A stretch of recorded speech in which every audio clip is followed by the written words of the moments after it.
On a sous la dune une piscine qui existait il y a une trentaine d'années, qui doit être à 80 mètres à peu près dessous. Difficile, sans cette carte postale des années 70, d'imaginer le phénomène. Au camping des Flots Bleus, la dune du Pilat recouvre peu à peu tout sur son passage. Et ce directeur d'un camping voisin ne peut lui aussi que constater les dégâts. Chaque année, il perd une dizaine d'emplacements.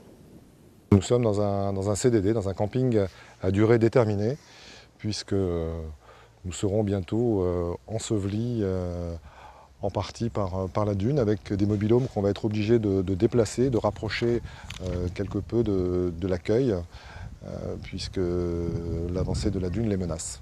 Ce phénomène d'avancée des dunes est naturel. Les grains de sable montent sur la face exposée au vent qui s'érode. La face sous le vent, elle, se charge en sable et avance inexorablement dans les terres. Ce n'est qu'au milieu du 19e siècle que les dunes ont été fixées par plantation de pins suite à un décret du premier consul Bonaparte en 1801. La dune du Pilat est donc un accident sur la côte atlantique.